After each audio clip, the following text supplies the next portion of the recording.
Okay, so I've got a story for something really cool that just happened the other day, and I want to share kind of like what happened, how it happened, and the process that all occurred, and how the Lord like made this thing come together.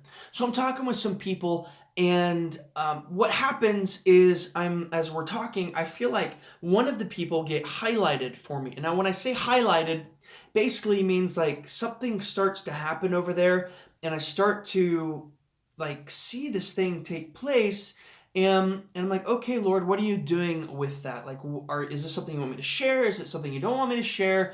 Like, what are we doing here? And as I press into it, the Lord begins to give me more revelation and an insight into what He's wanting to communicate. And so I end up asking permission of the person. I say, hey, I feel like I've got something for you. Can I ask the Lord about it? Can we kind of dive into this? And they're like, yeah. So as I'm seeing this, I'm reminded about. Remember, have you seen that show Meet the Beavers? It's from, I think it's like with the Andy Griffith show, or it's the one with the kids, and it's like this. It's like old timey America type feeling, and like 1950s something. But I see this guy, and the things that are coming out to me from that are that like this dude, he walks in purity, walks in righteousness, he walks in character, and so as I'm processing, I say to him, like, hey man, I see this, and it's like I see that you walk in purity and you walk in character and you walk in righteousness. And it's even like to this point where you're going to be able to like reach out to people and touch them and bring purity, righteousness, and character into those people. And as we talk about this stuff, I'm seeing this, I'm communicating this to them.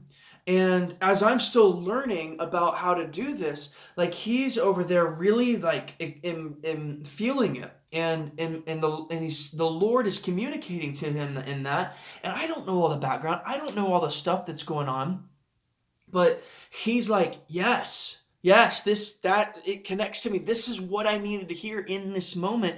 And he goes, you have no idea about all the stuff that's going on. And you're right, I don't have any idea, but the Lord does. And that's why like prophecy speaks into people's lives, speaks like life into places. And it was just really cool. I would really love to know the rest of the story, but that was the part that he needed to hear in that.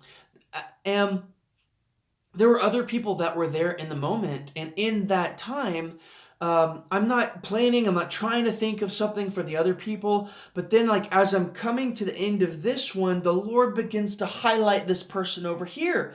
And so it's like it's almost like this drawing, like this magnetic like thing that pulls me that direction. I'm like, okay, so as I turn and I look and kind of focus in that direction, the Lord begins to give me more. And so I say to this girl that was there, and I say, hey, I feel like I've got something for you. I don't know what it is. Can I ask the Lord? Yeah. So I asked the Lord about it, and I do something really interesting. I go, because I'll usually say, Father, what's on your heart for this person? And in the midst of that, I actually go, Father, what's your name for this person? And it felt like a slip of the tongue, and I caught that, and I said to him, I said, wait. I asked the people that were there, and I go, did I just say, God, what's your name for this person? And and and they were like, yeah, you did. And I said, well, I don't, maybe the Lord has something to say about that. Maybe there's something that He wants to communicate into your name. And what's wild is that the girl later says, you have no idea that is exactly what I needed to hear. I needed to be reminded about the name that the Lord gave me. And so as I pressed into that, without saying the person's name, I saw that like this person um, was like streams in the desert, and that what people were going to be doing is that they're coming and they are taking water and taking like the from the stream from her, and that the reason that was happening and how that was happening was that she was actually getting her source from Jesus, because Jesus is the source. And so that she wasn't going to be drained out as she kept herself in Jesus the source. And so it was like you're going to be able to keep going. You're going to be able to be water in the desert for people, and you're not going to run dry because you are connected to Jesus. And so what's happening is that people are not really coming to you, they're coming to Jesus, and you're connecting people to Jesus. And it's all about Jesus. And she also says the same thing. You have no idea how that connects, and you have no idea like how I need to be reminded of my name and this and that. And I'm sitting there going, whoa, man, Jesus, you're awesome. Like how you speak to different people and connect to them in the way that they need to hear how much you love them. And so then there was another guy, and so I feel now like the Lord's drawing me to this dude. And so as I see this guy, I go, hey man, like I feel like the Lord has something for you too.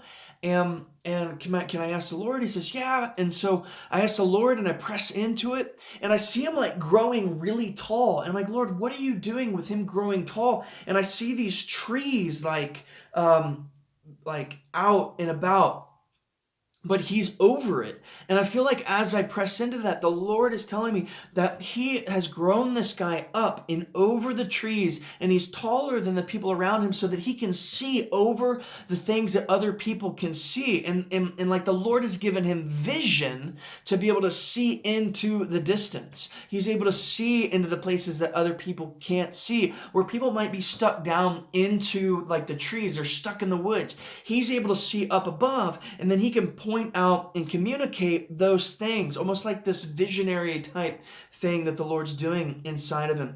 And I also felt like the Lord was giving him this weapon to be able to shoot at a distance. So basically, like if you are and this is what was interesting, and this is in the midst of that. Right before I came to him, I actually went back to the other guy, and I saw that the Lord had given him the first guy that I talked about, these really big hands. And what I felt like the Lord was talking about with these really big hands was that he had the tools and the ability to dive into situations, get right into it. And the Lord had given him strong hands and big, strong hands, able to accomplish any of the work that the Lord had placed in front of him. And that he was going to be able to really reach in, whether that's give people a hug, dig, or to build. Like he was in the midst of the things, and he was like, dude, that connects exactly with my heart. That's like right where I'm at. And the difference between like where I felt like I was hearing from the Lord for him versus the other guy was that like he was able to at a distance do things. And so it was like he had been asking the Lord to be able to pray for people at a distance and do things. And I said, man, if you want to pray for people and send them a text message, they're going to get healed. They're like things are going to happen. If you're going to pray and speak into things at a distance, God is going to do amazing things at a distance. And then in the midst of that, I was like, I see like you have a brother or you have a dad. There's a man in your a male in your family that you've been praying for because something's been going, like there's the enemy that's been attacking them. And I was like, I really feel like it's your dad. He's like, dude, yeah, it's my dad. I've been praying for my dad. And so we like all just gather around him to pray for his dad in that moment.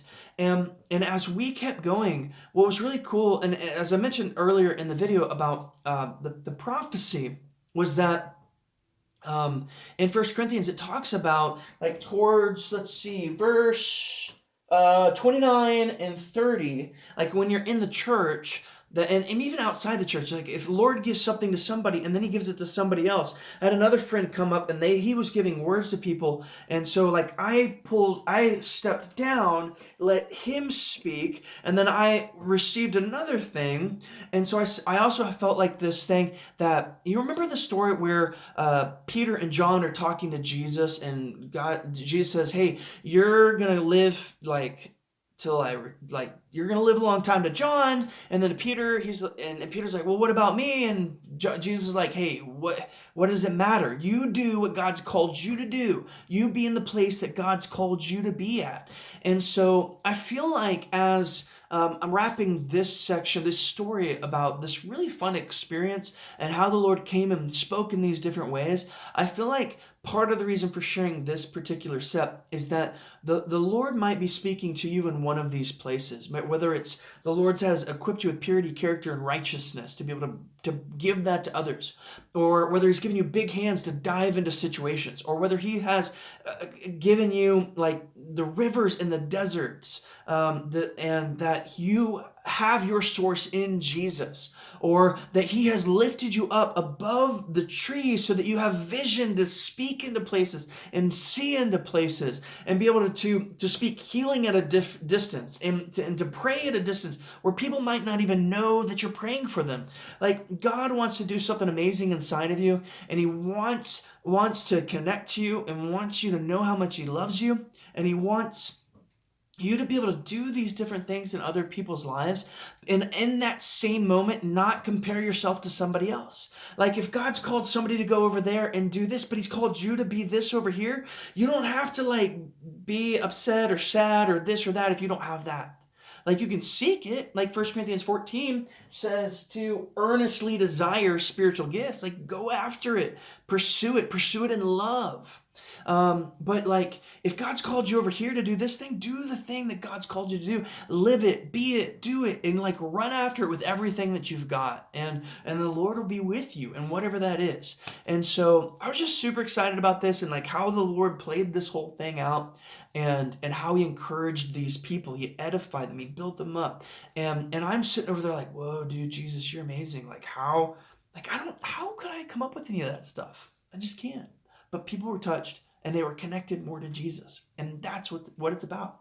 So I hope this was encouraging to you. I hope that you were blessed. And I hope that one of those stories maybe even connected with you. Take it, grab it, connect to Jesus, connect to others, build the church, build the kingdom, love Jesus, love others. All right, be blessed.